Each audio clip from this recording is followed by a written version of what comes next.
Fleinstedt, regardez-moi bien, je vais vous révéler quelque chose que j'ai mis 30 ans à comprendre en consultation.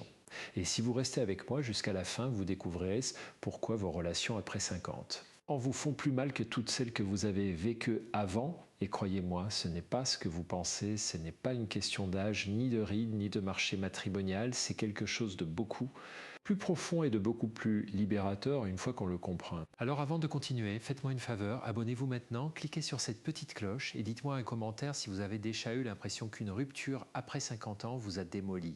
Plus qu'un divorce à 30, j'ai besoin de savoir que vous êtes là, que vous me suivez, parce que ce que je vais partager aujourd'hui va bousculer pas mal de certitudes. Voilà, je suis Christophe André, psychiatre, thérapeute cognitivo-comportemental et depuis des décennies, je reçois dans mon cabinet des femmes magnifiques, intelligentes, accomplies, qui arrivent en me disant « Docteur, je ne comprends pas, j'ai survécu à un divorce difficile à 40 ans, j'ai élevé mes enfants, j'ai construit une carrière, je me croyais blindé. Et là, cette histoire avec Jean-Marc ou avec Philippe ou avec ce type rencontré sur un site de rencontre et m'a mise à genoux comme jamais. » Elles me regardent avec des yeux remplis de honte, comme si elles avaient échoué un examen qu'elles auraient dû réussir haut la main à leur âge. Et moi, je leur réponds toujours la même chose, bienvenue au club, parce que la souffrance amoureuse après 50 ans n'est pas un signe de faiblesse, c'est le symptôme d'une vulnérabilité nouvelle que personne ne vous a expliqué. Laissez-moi vous raconter l'histoire de Françoise, 57 ans, cadre supérieur dans une grande entreprise, 2 enfants adultes, divorcés depuis 10 ans.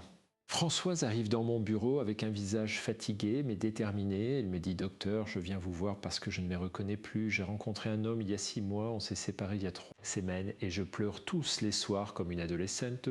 Je vérifie mon téléphone toutes les 5 minutes, je ne dors plus, je ne mange plus et le pire c'est que je sais qu'il n'était même pas si bien que ça pour moi. » Je la regarde et je lui pose une question simple. « Françoise, quand vous avez divorcé à 47 ans, combien de temps avez-vous pleuré ?» Elle réfléchit, 2 semaines peut-être après j'étais soulagé, j'avais des projets, je voulais avancer. Et là, avec cet homme que vous avez connu 6 mois, vous pleurez depuis 3 semaines et ça ne passe pas.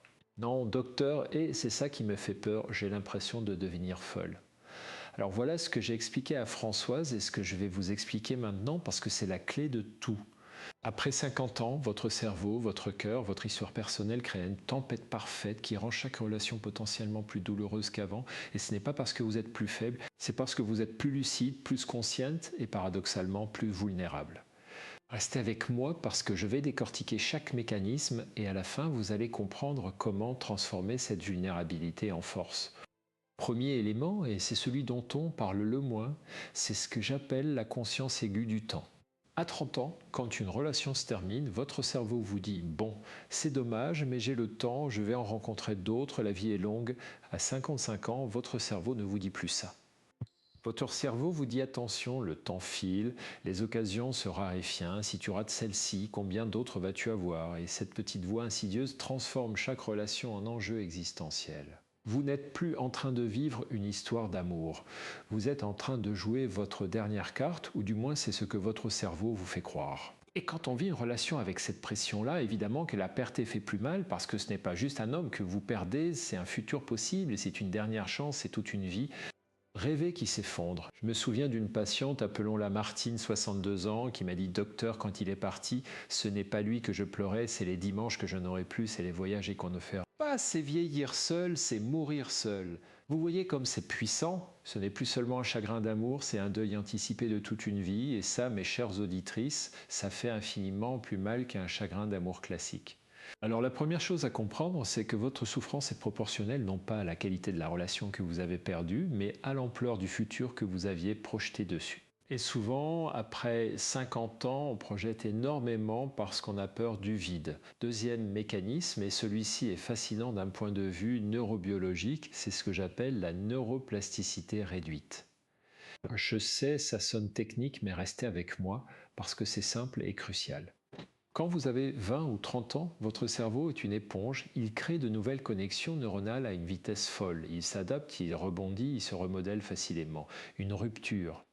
3 semaines de tristesse et votre cerveau a déjà commencé à créer de nouveaux circuits, de nouvelles habitudes, de nouvelles sources de plaisir. Après 50 ans, la neuroplasticité diminue. Pas parce que vous êtes vieille, mais simplement parce que c'est la biologie.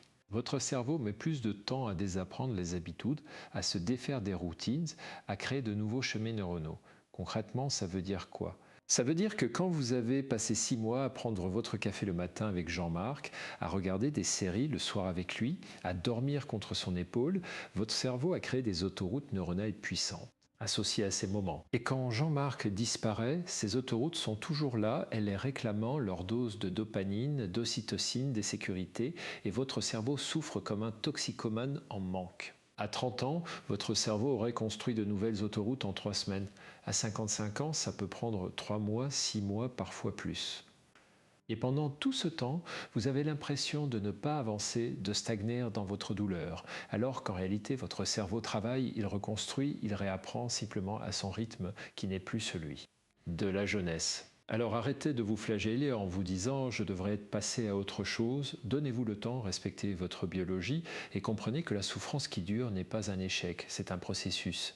Troisième élément, et celui-ci va peut-être vous surprendre, c'est ce que j'appelle l'accumulation des blessures non cicatrisées. Imaginez que chaque relation de votre vie laisse une petite cicatrice émotionnelle, certaines cicatrisent bien, d'autres moins bien, certaines restant sensibles. À 55 ans, vous avez accumulé des dizaines de ces cicatrices, des trahisons, des abandons, des déceptions, des humiliations, et même si vous pensez avoir tourné la page, ces cicatrices sont toujours là, enfouies dans votre mémoire émotionnelle. Et quand une nouvelle relation se termine, surtout si elle se termine mal, elle ne fait pas que créer une nouvelle blessure, elle réveille toutes les anciennes. C'est ce qu'on appelle en thérapie cognitive la réactivation des schémas précoces. Une rupture à 55 ans peut réactiver la douleur de votre divorce à 40 ans, qui elle-même réveille la douleur d'une trahison à 30 ans, qui elle-même réveille l'abandon émotionnel que vous avez vécu avec votre père à 10 ans. Et soudain, vous n'êtes plus en train de pleurer Jean-Marc, vous êtes en train de pleurer toute une vie de blessures non résolues. Je me souviens de Sylvie, 59 ans, qui sanglotait dans mon cabinet en disant « Docteur, je ne comprends pas pourquoi ça me fait si mal, on n'était ensemble que depuis 4 mois ». Je lui ai demandé « Sylvie, qu'est-ce qui vous fait le plus mal exactement ?» Elle a réfléchi et elle a dit qu'il soit parti sans explication, qu'il m'ait ghosté comme si je n'existais pas. Et là, j'ai creusé et on a découvert ensemble que son père l'avait abandonné à 8 ans, qu'il était parti du jour au lendemain sans jamais donner d'explication et que toute sa vie, elle avait porté cette blessure d'invisibilité, ce sentiment de ne pas mériter qu'on lui explique, qu'on la respecte. Et cet homme qui l'avait ghosté venait de réactiver cette blessure avec une violence inouïe. Ce n'était pas 4 mois de relation qu'elle pleurait, c'était 51 ans de sentiment d'abandon. Alors, si vous vous demandez pourquoi cette rupture vous fait si mal, posez-vous cette question: quelle vieille blessure est en train de se réveiller? Quelle douleur du passé est en train de se superposer à la douleur du présent? Parce que souvent, la souffrance disproportionnée n'est pas liée à ce que vous perdez aujourd'hui, mais à ce que vous avez perdu il y a longtemps et que vous n'avez jamais vraiment pleuré. Quatrième mécanisme, et celui-ci est peut-être le plus ironique, c'est ce que j'appelle le paradoxe de la lucidité. À 55 ans, vous êtes plus intelligent, plus expérimenté, plus lucide qu'à 30 ans. Vous savez repérer les red flags, vous savez identifier un manipulateur, vous savez quand une relation n'a pas d'avenir, et justement c'est ça le problème. Parce que quand vous vous engagez dans une relation à 55 ans, malgré toute votre lucidité, malgré tous les signaux d'alarme que vous avez vus, vous vous dites que cette fois-ci ce sera différent, que vous saurez gérer, que votre amour suffira à transformer l'autre. Et quand ça échoue, vous ne souffrez pas seulement de la perte de la relation, vous souffrez de la perte de confiance en votre propre jugement. Vous vous dites « comment j'ai pu être aussi bête, comment j'ai pu ne pas voir, moi qui ai tellement d'expérience, moi qui me croyais à l'abri de ces erreurs ». Et cette autoflagellation, cette honte cognitive, elle ajoute une couche de souffrance supplémentaire. Vous ne pleurez pas seulement un homme, vous pleurez votre propre naïveté, votre propre aveuglement, et ça, mes chères auditrices, ça fait un mal de chien. Parce que perdre un homme, c'est douloureux, mais perdre confiance en soi, c'est dévastateur. Alors écoutez-moi bien, si vous êtes dans cette situation, arrêtez de vous accuser d'avoir été stupide. L'amour, même à 55 ans, même avec toute l'expérience du monde, l'amour nous rend vulnérables, l'amour court-circuite notre cortex préfrontal, l'amour active nos zones cérébrales les plus primitives, celles qui ne raisonnent pas, celles qui espèrent, celles qui rêvent. Tomber amoureuse et se tromper, ce n'est pas un signe de bêtise, c'est un signe d'humanité. Cinquième élément, et celui-ci est souvent négligé, c'est ce que j'appelle la solitude structurelle. À 30 ans, quand vous vivez une rupture, vous avez autour de vous un réseau social dense, des amis célibataires qui sortent, qui vous amènent danser, qui vous présentent des gens, vous avez des collègues de votre Âge, vous avez une vie sociale bouillonnante. À 55 ans, la réalité est souvent différente. Vos amies sont un couple, elles ont leur routine, elles ne sont plus disponibles pour des soirées improvisées, vos enfants sont partis, vos parents vieillissent et ont besoin de vous, vous êtes souvent seul. Et cette solitude structurelle fait que quand vous perdez une relation, vous ne perdez pas juste un amoureux, vous perdez souvent votre seule source de compagnie quotidienne, votre seul projet de week-end, votre seule raison de vous habiller le samedi soir. La perte est donc beaucoup plus globale, beaucoup plus envahissante. Je pense à Monique, 61 ans, qui m'a dit: docteur, quand Robert est parti, je me suis retrouvé face à un vide absolu. Mes amis sont tous en couple, mes enfants vivent à l'étranger, et moi je me retrouve seul dans mon appartement avec pour seule compagnie Netflix et mon chat. Et ce n'est pas Robert que je regrette le plus, c'est de ne plus avoir personne avec qui partager mon quotidien. Vous voyez, la souffrance n'était pas tant liée à l'homme en lui-même qu'à la solitude qu'il laissait derrière lui. Et ça, c'est une réalité très spécifique aux ruptures après 50 ans. La perte d'une relation, c'est souvent la perte de votre seul lien social significatif, et ça fait un mal terrible. Sixième mécanisme, et celui-ci est fascinant d'un point de vue psychologique, c'est ce que j'appelle l'investissement émotionnel accéléré. À 30 ans, vous prenez votre temps, vous vous dites on verra, on n'est pas pressé, on va apprendre à se connaître. À 55 ans, vous n'avez plus cette patience. Vous savez ce que vous voulez, vous savez ce que vous ne voulez pas, et quand vous rencontrez quelqu'un qui coche les bonnes cases, vous investissez vite, vous vous projetez vite, vous donnez vite. Et cet investissement émotionnel accéléré crée un attachement beaucoup plus intense en beaucoup moins de temps. En 55 ans, vous pouvez développer un attachement aussi fort qu'un 2 ans à 30 ans. Pourquoi? Parce que vous investissez consciemment, parce que vous donnez sans retenue, parce que vous vous dites que vous n'avez pas de temps à perdre un jeu de séduction en faux semblants, en protections inutiles. Et quand cette relation se termine, la douleur est proportionnelle à l'investissement. Vous avez donné beaucoup, vous avez donné vite, et la perte est donc immense. C'est comme si vous aviez investi toutes vos économies dans une entreprise qui fait faillite au bout de 6 mois. La perte est disproportionnée par rapport au temps, mais elle est tout à fait proportionnée par rapport à l'investissement. Alors comprenez bien, si vous souffrez énormément d'une relation courte, ce n'est pas parce que vous êtes pathétique, c'est parce que vous avez investi intensément, et ça c'est tout à votre honneur. Ça montre que vous savez aimer, que vous savez donner, que vous n'êtes pas devenu cynique. Ne laissez personne vous faire croire que souffrir pour une relation courte est ridicule. La durée ne fait pas la profondeur. Septième élément, et celui-ci est peut-être le plus douloureux, c'est ce que j'appelle la confrontation avec sa propre mortalité. Après 50 ans, vous commencez à avoir une conscience aiguë de votre propre finitude.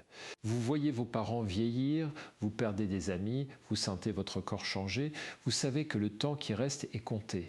Et dans ce contexte, une relation amoureuse prend une dimension existentielle qu'elle n'avait pas avant. Ce n'est plus juste une histoire d'amour, c'est une manière de conjurer la solitude face à la mort, c'est une manière de se sentir vivante, désirée, encore dans le jeu de la vie. Et quand cette relation se termine, c'est comme si on vous rappelait brutalement votre propre mortalité, comme si on vous disait, tu vois, tu es en train de vieillir, tu es en train de devenir invisible, tu es en train de sortir du jeu.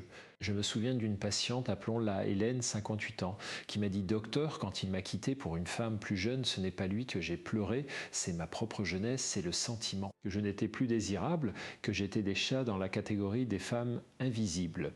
Et cette douleur-là, cette douleur narcissique, cette douleur existentielle, elle est infiniment plus profonde qu'un simple chagrin d'amour. Parce qu'elle touche à votre identité, à votre valeur, à votre place dans le monde. Alors si vous êtes dans cette situation, écoutez-moi bien, votre valeur n'est pas déterminée par le regard d'un homme, votre désirabilité n'est pas une question d'âge, et votre place dans le monde ne dépend pas d'une. Amoureuse, mais je sais que c'est facile à dire et difficile à croire quand on souffre. Huitième mécanisme, et celui-ci est particulièrement pervers, c'est ce que j'appelle la comparaison avec le passé idéalisé. À 55 ans, vous avez déjà vécu de grandes histoires d'amour, des passions, des relations profondes, et votre mémoire a tendance à idéaliser ces expériences passées. Vous vous souvenez de la passion avec Marc à 25 ans, de la complicité avec Julienne à 35 ans, de la tendresse avec votre ex-mari au début de votre mariage. Et quand vous vivez une nouvelle relation, vous la comparez constamment à ces souvenirs idéalisés. Et évidemment, la nouvelle relation ne fait jamais le poids parce que vous comparez une réalité imparfaite à un souvenir embelli. Et quand cette nouvelle relation se termine, vous souffrez doublement, d'une part de la perte elle-même, d'autre part du sentiment que vous ne retrouverez jamais ce que vous avez connu avant, que le meilleur est derrière. Vous que vous êtes condamné à des relations de second choix, et cette croyance, mes chères auditrices, elle est toxique, elle est fausse, et elle vous empêche de vivre pleinement le présent. Parce que la vérité, c'est que vos relations passées n'étaient pas aussi parfaites que votre mémoire vous le fait croire. Marc était peut-être passionné, mais il était aussi instable et infidèle. Julien était peut-être complice, mais il était aussi égoïste et peu investi. Votre ex-mari était peut-être tendre au début, mais il est devenu distant et critique. Arrêtez d'idéaliser le passé. Le passé est passé pour une bonne raison. Et si vous voulez vivre des relations épanouissantes après 50 ans, vous devez accepter que ces relations seront différentes, pas moins bonnes, différentes avec leurs propres qualités, leur propre profondeur, leur propre beauté. Neuvième élément, et celui-ci est crucial, c'est ce que j'appelle la diminution des stratégies de coping. À 30 ans, quand vous vivez une rupture, vous avez plein de stratégies pour gérer la douleur. Vous sortez avec vos amis, vous vous jetez dans le travail, vous faites du sport, vous partez en voyage, vous multipliez. Les rencontrer? À 55 ans, beaucoup de ces stratégies sont moins accessibles ou moins efficaces. Vous n'avez plus l'énergie pour sortir tous les soirs, votre travail ne vous passionne plus autant, votre corps ne vous permet plus de faire du sport intensif, voyager seul vous angoisse et multiplier les rencontres. Vous épuise plus qu'autre chose. Résultat, vous vous retrouvez face à votre douleur sans les outils habituels pour la gérer et cette douleur devient envahissante, obsédante, paralysante. Alors quoi faire? Développer de nouvelles stratégies adaptées à votre âge, à votre énergie, à votre réalité. Peut-être que sortir danser n'est plus votre truc, mais vous pouvez rejoindre un club de lecture, un atelier de peinture, un groupe de randonnée. Peut-être que multiplier les rencontres vous épuise, mais vous pouvez cultiver des amitiés profondes, investir dans des projets qui vous tiennent à cœur, développer une vie intérieure riche. La clé, c'est de ne pas essayer de gérer votre chagrin avec les outils de vos 30 ans, mais de créer de nouveaux outils adaptés à qui vous êtes aujourd'hui. 10e mécanisme, et celui-ci va peut-être vous faire sourire, c'est ce que j'appelle l'effet réseaux sociaux. À 30 ans, les réseaux sociaux n'existaient pas ou étaient balbutiants. À 55 ans, vous êtes sur Facebook, sur Instagram et vous voyez défiler les vies apparemment parfaites de vos connaissances, les couples heureux en vacances, les retrouvailles amoureuses, les déclarations et enflammées. Et quand vous êtes un plein chagrin d'amour, cette exposition constante au bonheur des autres est une torture. Vous vous comparez, vous vous dites pourquoi pas moi, pourquoi je n'arrive pas à trouver quelqu'un de bien, qu'est-ce qui ne va pas chez moi. Et cette comparaison sociale permanente amplifie votre souffrance, elle vous fait sentir encore plus seul, encore plus raté, encore plus invisible. Alors écoutez-moi bien, si vous êtes en plein chagrin d'amour, faites-vous une faveur, désactivez temporairement vos réseaux sociaux ou du moins limitez drastiquement votre exposition.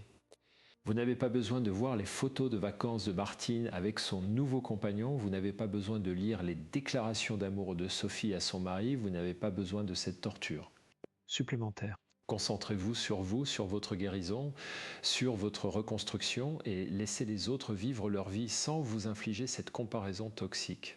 11e élément, et celui-ci est particulièrement important pour les femmes, c'est ce que j'appelle le poids des injonctions sociales. Après 50 ans, la société vous envoie des messages contradictoires et toxiques. D'un côté, on vous dit qu'il faut rester jeune, séduisante, active, disponible. De l'autre, on vous renvoie l'image que vous êtes trop vieille pour l'amour, que vous devriez vous contenter de vos petits-enfants et de votre jardin. Et quand vous vivez une rupture dans ce contexte, vous intériorisez ces messages toxiques, vous vous dites que vous êtes ridicule de souffrir autant, que vous devriez être au-dessus de ça, que vous devriez accepter votre sort de femme mûre et arrêter de rêver d'amour. Et cette autocensure, cette honte intériorisée, elle ajoute une couche de souffrance supplémentaire. Alors laissez-moi vous dire quelque chose de très clair. Vous avez le droit de vouloir l'amour à 55 ans, à 65 ans, à 75. Vous avez le droit de souffrir d'une rupture. Vous avez le droit de pleurer, de rager, de vous sentir dévasté. Votre douleur est légitime, votre désir est légitime et personne, absolument personne, n'a le droit de vous faire sentir que vous êtes pathétique ou ridicule. L'amour n'a pas d'âge, le désir n'a pas d'âge et la souffrance amoureuse n'a certainement pas d'âge. Alors arrêtez de vous censurer, arrêtez de minimiser votre douleur et donnez-vous le droit de vivre pleinement vos émotions, quelles qu'elles soient. 12e mécanisme, et celui-ci est fascinant d'un point de vue hormonal, c'est ce que j'appelle l'effet ménopause. Après 50 ans, beaucoup de femmes sont en périménopause ou en ménopause, et ces changements hormonaux ont un impact direct sur votre régulation émotionnelle. La diminution des estrogènes affecte votre production de sérotonine, ce qui peut vous rendre plus vulnérable à la dépression, à l'anxiété, aux fluctuations émotionnelles. Concrètement, ça veut dire que votre capacité à gérer le stress émotionnel est diminuée, que votre résilience est amoindrie et qu'une rupture qui aurait été difficile mais gérable à 40 ans devient potentiellement dévastatrice à 55 ans, simplement parce que votre biologie ne vous soutient plus de la même manière. Et ça, mes chères auditrices, ce n'est pas dans votre tête, ce n'est pas de la faiblesse, c'est de la biologie pure et dure. Alors, si vous êtes dans cette situation, parlez-en à votre médecin, explorez les options, qu'il s'agisse de thérapie hormonale, de compléments alimentaires, de psychothérapie, de méditation, de sport à adapter. Ne restez pas seul face à cette souffrance en pensant que vous devriez pouvoir la gérer toute seule. Vous avez le droit d'avoir besoin d'aide, vous avez le droit de chercher des solutions et vous avez le droit de comprendre que votre souffrance a aussi des racines biologiques qui nécessitent une prise en charge. Adapter. 13e élément, et celui-ci est peut-être le plus libérateur, c'est ce que j'appelle l'opportunité de la crise. Oui, vous avez bien entendu opportunité. Parce que même si cette rupture vous fait un mal de chien, même si vous avez l'impression que vous ne vous en remettrez jamais, cette crise est aussi une opportunité incroyable de transformation, de croissance, de renaissance. À 55 ans, vous n'avez plus le temps ni l'envie de vous mentir, de vous raconter des histoires, de répéter les mêmes schémas. Cette rupture vous oblige à vous poser les vraies questions. Qui suis-je vraiment? Qu'est-ce que je veux vraiment? Quels sont mes besoins profonds? Quels sont mes schémas toxiques? Qu'est-ce que je dois changer en moi pour enfin vivre des relations saines? Et ces questions, mes chères auditrices, ce sont les questions les plus importantes de votre vie. Parce que si vous faites ce travail maintenant, si vous profitez de cette crise pour vraiment vous transformer, vous ne serez plus jamais la même. Vous serez plus forte, plus lucide, plus libre, plus alignée avec vous-même et vos prochaines relations seront radicalement différentes parce que vous serez radicalement différente. Alors oui, ça fait mal maintenant, oui, c'est difficile, oui, vous avez le droit de pleurer et de rager. Mais ne perdez pas de vue que cette souffrance peut être le creuset de votre transformation la plus profonde. Laissez-moi vous raconter l'histoire de Claire, 63 ans, qui est venue me voir il y a 2 ans dans un état de détresse absolue. Elle venait de vivre une rupture dévastatrice avec un homme qu'elle avait rencontré sur un site de rencontre, un homme charmant, cultivé, attentionné au début, puis progressivement manipulateur, critique, dévalorisant. Quand il l'a quittée pour une femme plus jeune, Claire s'est effondrée. Elle est venue me voir en me disant « Docteur, je ne veux plus vivre, je n'ai plus rien, je suis trop vieille, trop moche, trop inutile. » J'ai regardé Claire et je lui ai dit « Écoutez-moi bien, aujourd'hui vous êtes au fond du trou, mais dans un an vous me remercierez pour cette rupture parce qu'elle va vous obliger à faire le travail que vous auriez dû faire il y a 20 ans. » Claire m'a regardé comme si j'étais folle, mais elle est restée, elle a fait le travail, elle a exploré ses schémas d'attachement anxieux, elle a compris qu'elle cherchait chez les hommes la validation qu'elle n'avait jamais reçue de son père, elle a appris à développer une estime de soi indépendante du regard des autres, elle a reconstruit sa vie autour de projets qui lui tenaient vraiment à cœur, elle a créé un réseau social riche et authentique. Et 1 an plus tard, quand elle est revenue me voir, elle rayonnait. Elle m'a dit « Docteur, vous aviez raison, cette rupture a été le meilleur cadeau de ma vie parce qu'elle m'a obligé à devenir enfin moi-même. » Et aujourd'hui, je suis seule, mais je ne suis pas malheureuse. Je suis même plus heureuse que je n'ai jamais été en couple parce que je me suis enfin trouvée. Voilà ce qui est possible, mes chères auditrices. Voilà ce que cette crise peut vous offrir si vous acceptez de faire le travail. Alors maintenant, laissez-moi vous donner des outils concrets, des stratégies pratiques pour traverser cette épreuve et en sortir transformé. Parce que comprendre les mécanismes, c'est bien, mais avoir des outils pour agir, c'est encore mieux. Premier outil, et c'est le plus important, c'est ce que j'appelle l'acceptation radicale. Acceptation radicale, ça ne veut pas dire résignation, ça ne veut pas dire que vous trouvez ça bien ou juste, ça veut dire que vous acceptez la réalité telle qu'elle est, sans la combattre, sans la nier, sans vous. Épuisé à vouloir que les choses soient différentes. La réalité, c'est que cette relation est terminée. La réalité, c'est que cet homme est parti. La réalité, c'est que vous souffrez. Et tant que vous n'acceptez pas cette réalité, tant que vous restez dans le déni, dans l'espoir qu'il va revenir, dans la rumination de ce qui aurait pu être différent, vous restez bloqué dans la souffrance. L'acceptation radicale, c'est dire oui, c'est fini, oui, ça fait mal, oui, c'est injuste, et maintenant, qu'est-ce que je fais avec ça? Concrètement, comment pratiquer l'acceptation radicale? Chaque fois que vous vous surprenez à ruminer, à vous dire « et si j'avais fait ça, et si je l'appelais, et si je lui envoyais un message », arrêtez-vous, respirez profondément et dites-vous « c'est fini, j'accepte que c'est fini, je ne peux pas changer le passé, je ne peux pas contrôler ses choix, je peux seulement choisir comment je vais vivre avec cette réalité ». Répétez cet exercice 10 fois par jour, 100 fois par jour s'il le faut. Petit à petit, votre cerveau va intégrer cette réalité et la souffrance va commencer à diminuer. Deuxième outil, et celui-ci est puissant, c'est ce que j'appelle la restructuration cognitive. La restructuration cognitive, c'est identifier les pensées automatiques toxiques qui alimentent votre souffrance et les remplacer par des pensées plus réalistes et plus aidantes. Par exemple, si vous vous dites « je ne retrouverai jamais personne, je vais finir seul, je suis trop vieille », arrêtez-vous et demandez-vous quelle est la preuve de cette pensée. Est-ce que c'est un fait ou une croyance ? Est-ce que cette pensée m'aide ou me fait souffrir davantage? Et ensuite, remplacez cette pensée par une pensée plus réaliste. Par exemple, je souffre maintenant, mais je ne peux pas prédire l'avenir. Je connais des femmes de mon âge qui ont trouvé l'amour, c'est possible pour moi aussi, et même si je reste seul, je peux construire une vie riche et épanouissante. Vous voyez la différence? Ce n'est pas du déni, ce n'est pas de la pensée positive naïve, c'est simplement remplacer une pensée catastrophiste par une pensée réaliste. Et croyez-moi, si vous pratiquez cet exercice régulièrement, votre état émotionnel va se transformer parce que nos pensées créent nos émotions et si vous changez vos pensées, vous changez vos émotions. Troisième outil, et celui-ci est souvent négligé, c'est ce que j'appelle le rituel de deuil. Oui, vous avez bien entendu, rituel de deuil. Parce qu'une rupture, c'est un deuil, c'est la perte d'une personne, d'un proche, d'un futur. Et comme tout deuil, il nécessite un rituel pour être traversé. Alors créez votre propre rituel. Ça peut être écrire une lettre à cet homme, une lettre où vous dites tout ce que vous n'avez pas pu dire, tout ce que vous ressentez, votre colère, votre tristesse, votre déception, et ensuite brûler cette lettre. Ça peut être rassembler tous les objets qui vous rappellent cette relation, les photos, les cadeaux, les messages et les mettre dans une boîte que vous rangez au grenier ou que vous donnez. Ça peut être organiser une soirée avec vos amis proches où vous pleurez, vous ragez, vous parlez et ensuite vous faites un toast à votre nouvelle vie. L'important c'est de marquer symboliquement la fin de cette relation, de créer un avant et un après, de dire à votre cerveau c'est fini, on tourne la page, on passe à autre chose. Sans ce rituel, vous risquez de rester dans un entre-deux douloureux où vous n'êtes ni vraiment dans la relation ni vraiment sorti. Et cet entre-deux peut durer des mois, des années même.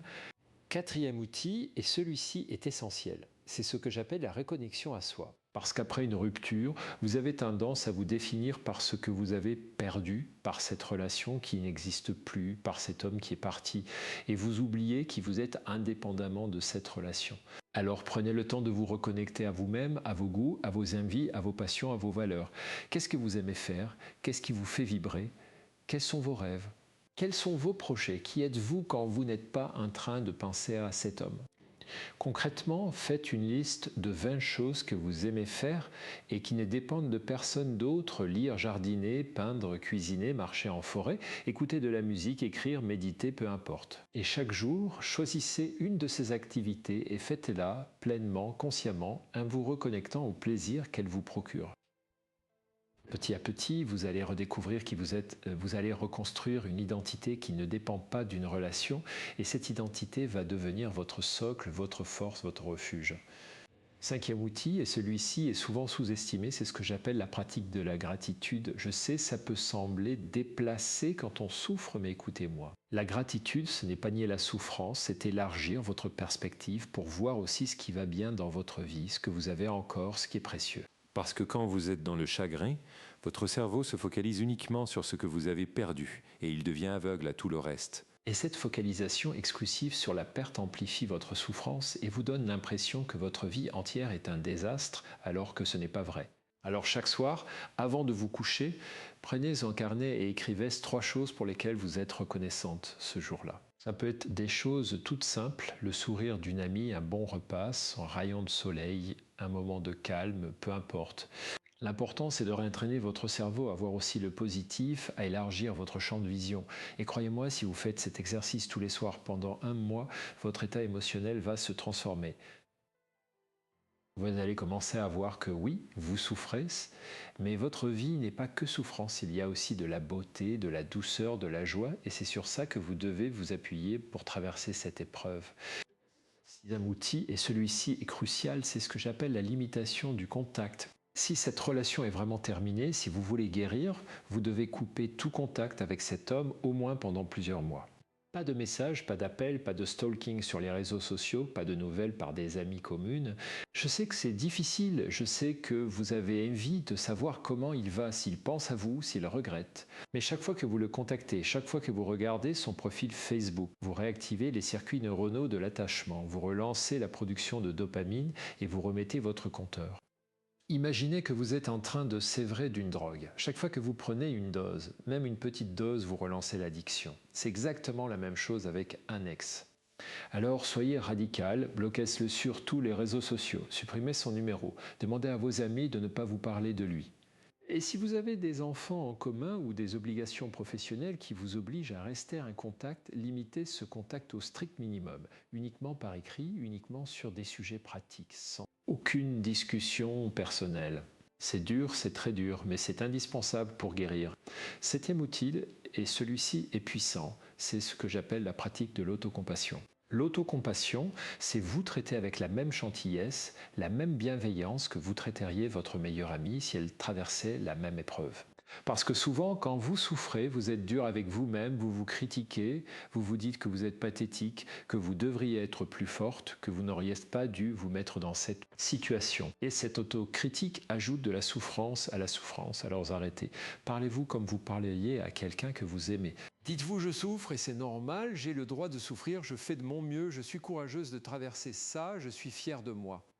Concrètement, chaque fois que vous vous surprenez à vous critiquer, arrêtez-vous, posez votre main sur votre cœur, respirez profondément et dites-vous une phrase bienveillante. Ça peut sembler bizarre au début, mais je vous assure que c'est extrêmement puissant parce que votre cerveau écoute ce que vous lui dites et si vous lui dites constamment que vous êtes nul, il va le croire. Mais si vous lui dites que vous êtes courageuse, que vous faites de votre mieux, que vous méritez de la compassion, il va le croire aussi. Alors choisissez consciemment les messages que vous vous envoyez. Huitième outil, et celui-ci est souvent négligé, c'est ce que j'appelle la reconstruction de votre réseau social. Parce que comme je vous l'ai dit, après 50 ans, la solitude structurelle est un facteur majeur de souffrance. Alors ne restez pas seul. Même si vos amis sont en couple, même si vous avez l'impression de déranger, appelez-les, proposez des sorties, partagez ce que vous vivez. Et si votre réseau actuel n'est pas suffisant, construisez-en un nouveau. Rejoignez des associations, des clubs, des groupes de discussion, des ateliers. Oui, ça demande un effort, oui, c'est inconfortable au début, mais c'est indispensable.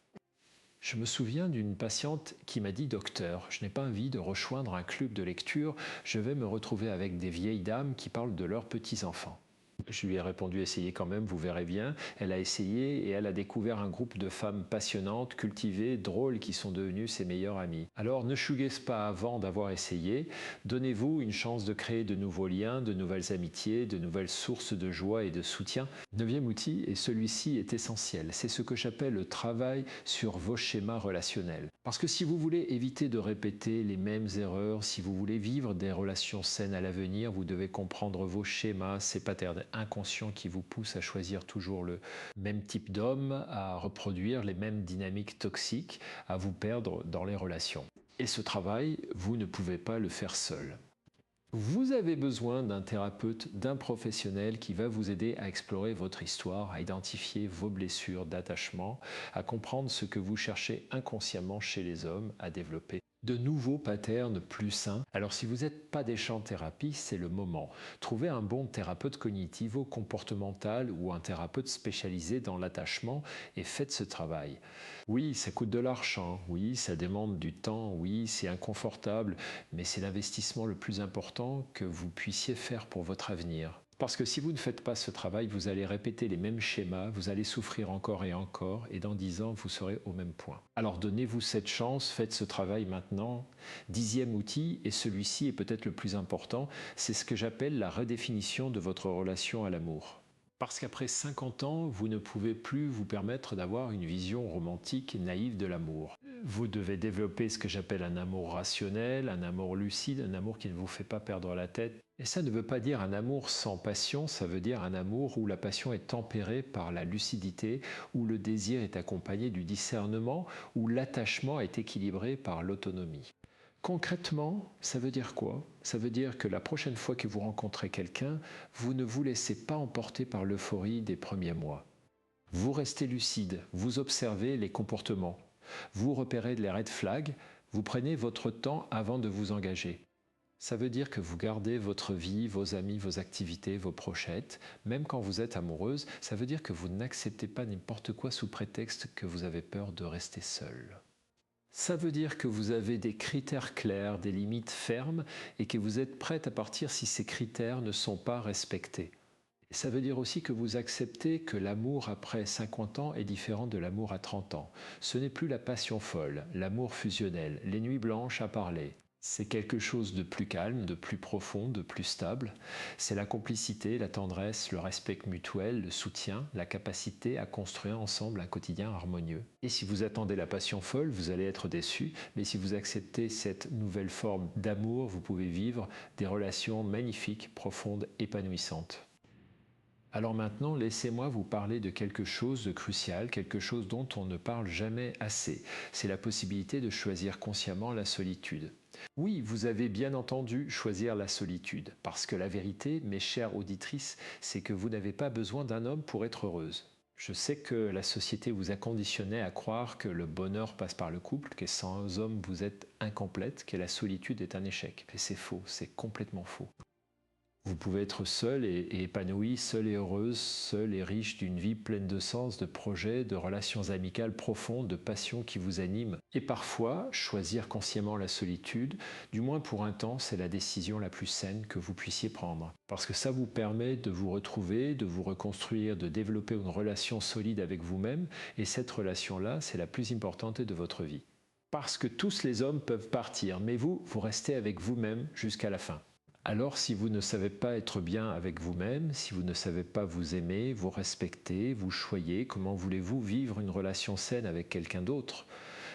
Alors peut-être que la leçon de cette rupture, c'est justement d'apprendre à être seul, à apprécier votre propre compagnie, à construire une vie qui vous plaît indépendamment de toute relation amoureuse. Et quand vous aurez fait ça, quand vous serez vraiment bien avec vous-même, alors vous pourrez choisir d'accueillir quelqu'un dans votre vie, non pas parce que vous en avez besoin, mais parce que vous en avez envie, parce que cette personne ajoute quelque chose à une vie qui est déjà pleine et belle. Et ça, mes chères auditrices, ça change tout. Parce que quand vous choisissez quelqu'un par désir et non par besoin, vous êtes dans une position de force, vous n'acceptez pas n'importe quoi, vous n'avez pas peur de partir si ça ne vous convient pas et vous vivez un couple plus sain et équilibré.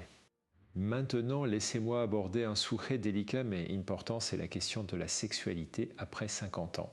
Parce que souvent, dans une rupture à cet âge, il y a aussi une dimension de deuil de la vie sexuelle, de peur de ne plus jamais être désiré, de ne plus jamais connaître l'intimité physique.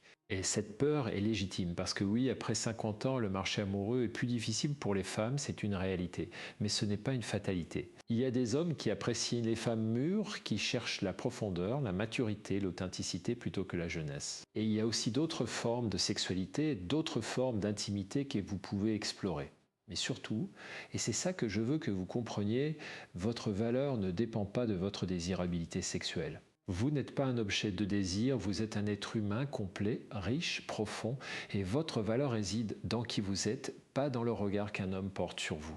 Alors oui, c'est agréable d'être désiré, oui, c'est agréable d'avoir une vie sexuelle épanouie, mais ce n'est pas ce qui définit votre valeur ni votre bonheur. Vous pouvez vivre une vie riche, pleine, joyeuse, sans vie sexuelle active. Et vous pouvez aussi choisir d'explorer votre sexualité autrement, seul, en apprenant à connaître votre corps, en développant une relation sensuelle avec vous-même. Parce que la sexualité, ce n'est pas que la pénétration, ce n'est pas que la performance, c'est aussi le plaisir, la sensualité, la connexion à votre corps, et tout ça, vous pouvez le cultiver seul. Alors maintenant, je veux vous parler d'un concept que j'ai développé au fil des années. C'est ce que j'appelle l'amour sain. L'amour sain, c'est un amour qui ne vous fait pas souffrir, qui ne vous fait pas perdre votre identité, qui ne vous fait pas douter de votre valeur. L'amour sain, c'est un amour où vous vous sentez respecté, valorisé, soutenu. C'est un amour où vous pouvez être vous-même avec vos défauts, vos fragilités, vos imperfections, sans avoir peur d'être jugé ou rejeté. C'est un amour où il y a de la réciprocité, de l'équilibre, où vous donnez autant que vous recevez. C'est un amour où vous gardez votre autonomie, vos amis, vos projets, votre vie. C'est un amour où vous pouvez exprimer vos besoins, vos limites, vos désaccords, sans que ça déclenche une crise. Et l'amour sain, mes chères auditrices, c'est rare. Parce que la plupart d'entre nous avons été conditionnés à confondre amour et passion, amour et fusion, amour et sacrifice. On nous a appris que l'amour, c'est tout donner, c'est se perdre dans l'autre, c'est souffrir. Mais c'est faux. L'amour véritable, l'amour sain, il ne fait pas souffrir. Il peut être difficile parfois, il peut demander des efforts, des compromis, mais il ne vous détruit pas, il ne vous vide pas, il ne vous fait pas douter de qui vous êtes. Au contraire, l'amour sain vous fait grandir, il vous révèle le meilleur de vous-même, il vous donne des ailes. Alors si la relation que vous venez de perdre vous faisait souffrir, si elle vous faisait douter de vous, si elle vous vidait de votre énergie, alors peut-être que ce n'était pas de l'amour sain. Peut-être que c'était de l'attachement anxieux, de la dépendance affective, de la peur de la solitude, mais pas de l'amour sain. Et dans ce cas, cette rupture, aussi douloureuse soit-elle, est peut-être une bénédiction déguisée. Parce qu'elle vous libère d'une relation qui ne vous convenait pas et elle vous donne l'opportunité de construire quelque chose de meilleur, soit avec quelqu'un d'autre, soit avec vous-même. Maintenant, je veux aborder un point crucial, c'est la question du pardon. Parce que souvent, après une rupture, vous restez bloqué dans la colère, dans le ressentiment, dans le sentiment d'injustice. Et cette colère, elle vous ronge, elle vous empêche d'avancer, elle vous maintient lié à cet homme qui vous a fait du mal. Alors à un moment, vous devez choisir de pardonner, non pas pour lui, mais pour vous. Pardonner, ça ne veut pas dire excuser, ça ne veut pas dire oublier, ça ne veut pas dire accepter ce qui s'est passé, ça veut dire lâcher la colère, lâcher le ressentiment, lâcher le besoin de vengeance ou de justice. Ça veut dire choisir de ne plus porter ce poids, de ne plus laisser cette histoire empoisonner votre présent. Et le pardon, c'est un processus, ce n'est pas quelque chose qui se fait du jour au lendemain. Ça demande du temps, ça demande du travail, ça demande de la compassion pour lui, mais surtout pour vous, parce que vous aussi, vous avez fait des erreurs dans cette relation. Vous aussi, vous avez eu vos parts de responsabilité, pas dans ce qu'il vous a fait, mais dans vos choix, dans votre manière de réagir, dans votre acceptation de l'inacceptable. Alors pardonnez-vous à vous-même aussi. Pardonnez-vous d'avoir été naïve, d'avoir cru, d'avoir espéré, d'avoir donné trop. Pardonnez-vous d'être humaine. Et maintenant, je veux vous parler de quelque chose de très concret, c'est la question de la rechute émotionnelle. Parce que la guérison après une rupture, ce n'est pas linéaire. Ce n'est pas un processus où vous allez de mieux en mieux chaque jour. C'est un processus en dents de scie, avec des hauts et des bas, des moments où vous vous sentez forte et des moments où vous vous effondrez. Et c'est normal, c'est complètement normal. Alors ne vous découragez pas si après 3 semaines où vous alliez mieux, vous avez soudain une journée où vous pleurez toute la journée. Ce n'est pas un échec, ce n'est pas un retour à la case départ, c'est juste une vague de deuil qui passe. Laissez-la passer, ne la combattez pas, ne vous jugez pas et le lendemain vous irez mieux. Et sachez aussi que certaines dates, certains lieux, certaines chansons, certaines odeurs vont réactiver la douleur, même des mois après la rupture. C'est ce qu'on appelle les déclencheurs émotionnels. Et c'est normal aussi, votre cerveau a associé ces stimuli à cette relation et quand il les rencontre, il réactive automatiquement les émotions associées. Alors anticipez ces déclencheurs, préparez-vous et quand ils se présentent, respirez, pratiquez l'acceptation radicale, rappelez-vous que c'est temporaire, que ça va passer. Maintenant, je veux vous donner un dernier outil et celui-ci est peut-être le plus puissant de tous, c'est ce que j'appelle la projection dans le futur. Parce que quand vous êtes dans la souffrance, vous avez l'impression que ça ne finira jamais, que vous serez malheureuse pour toujours.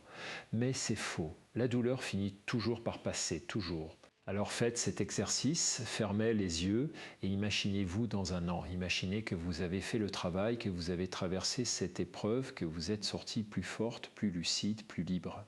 Comment vous sentez-vous? Qu'est-ce que vous avez accompli? Quels sont vos projets? Qui êtes-vous devenu? Visualisez cette version future de vous-même, connectez-vous à elle et laissez-la vous inspirer, vous guider, vous donner du courage pour traverser le présent. Parce que cette version future de vous-même, elle existe déjà un potentiel, elle attend juste que vous fassiez le chemin pour la rejoindre. Et chaque jour, chaque petit pas que vous faites, chaque outil que vous mettez en pratique, chaque moment de courage vous rapproche d'elle. Alors gardez cette image en tête, surtout dans les moments difficiles. Rappelez-vous que la souffrance d'aujourd'hui est le prix de la transformation de demain. Voilà, mes chères auditrices, nous arrivons à la fin de ce long voyage ensemble. J'espère que vous avez compris pourquoi vos relations après 50 ans vous font plus de mal qu'avant. Ce n'est pas parce que vous êtes faible, ce n'est pas parce que vous êtes pathétique, c'est parce que vous êtes humaine, parce que vous avez une histoire, parce que votre biologie a changé, parce que le contexte social est différent, parce que les enjeux sont plus importants. Et j'espère aussi que vous avez compris que cette souffrance, aussi terrible soit-elle, peut être le début de votre plus grande transformation. Alors maintenant, je vais vous donner un défi pour cette semaine. Choisissez 3 outils parmi tous ceux que je vous ai donnés, 3 outils qui résonnent particulièrement pour vous et mettez-les en pratique chaque jour pendant une semaine. Ça peut être l'acceptation radicale, la restructuration cognitive, le rituel de deuil, la réconnexion à soi, la gratitude, peu importe. Choisissez 3 outils et engagez-vous à les pratiquer pendant 7 jours. Et dans 7 jours, revenez me dire en commentaire comment vous vous sentez, ce qui a changé, ce qui a été difficile, ce qui vous a aidé, parce que je veux savoir, je veux vous accompagner, je veux être là pour vous. Et si ce que je vous ai dit aujourd'hui vous a aidé, si vous pensez que ça peut aider d'autres femmes dans votre situation, alors partagez cette vidéo.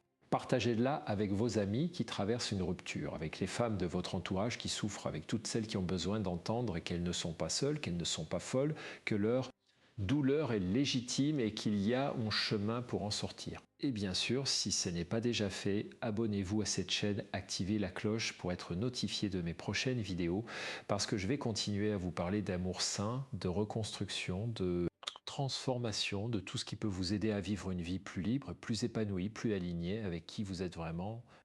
Rappelez-vous, mes chères auditrices, vous n'êtes pas trop vieille pour l'amour, vous n'êtes pas trop vieille pour recommencer, vous n'êtes pas trop vieille pour être heureuse. Vous êtes exactement à l'âge où vous pouvez enfin choisir consciemment ce que vous voulez, ce que vous acceptez, ce que vous refusez. Vous êtes à l'âge de la lucidité, de la liberté, de l'authenticité. Alors ne gâchez pas cette opportunité en restant prisonnière d'une relation qui ne vous convient pas ou en pleurant indéfiniment une relation qui est terminée. Faites le travail, traversez la douleur et de l'autre côté vous attend une version de vous-même que vous ne connaissez pas encore, une version plus forte, plus sage, plus libre. Et si vous êtes seul, si vous restez seul, ce n'est pas un échec, c'est peut-être votre plus grande réussite parce que savoir être seul et heureuse, c'est la liberté ultime. C'est ne plus dépendre de personne pour votre bonheur, c'est ne plus accepter n'importe quoi par peur de la solitude, c'est choisir en conscience plutôt que par besoin. Alors cultivez cette capacité, développez-la, chérissez-la, et si un jour vous choisissez d'accueillir quelqu'un dans votre vie et que ce soit parce que cette personne ajoute quelque chose à une vie qui est déjà belle, pas parce qu'elle comble un vide. Voilà, je vous laisse maintenant avec ces pensées, avec ces outils, avec ce défi. Prenez soin de vous, soyez douce avec vous-même et rappelez-vous que je suis là, à travers mes vidéos, à travers mes livres, pour vous accompagner sur ce chemin. Vous n'êtes pas seul, vous êtes des milliers à traverser la même épreuve et ensemble nous sommes plus fortes. Alors courage, ma chère lectrice, courage et confiance. Le meilleur est devant vous, j'en suis convaincu. À très bientôt, le meilleur est devant vous, j'en suis convaincu. Ce n'est pas seulement une formule, c'est une promesse. La promesse que de l'autre côté de cette peine, il n'y a pas le vide mais une rencontre. La rencontre la plus importante de votre existence, celle avec la femme que vous êtes destinée à devenir. Une femme qui ne cherche plus à être la moitié de quelqu'un, mais qui se sait entière, souveraine et libre. C'est cette femme-là qui vous attend. Ayez à sa rencontre.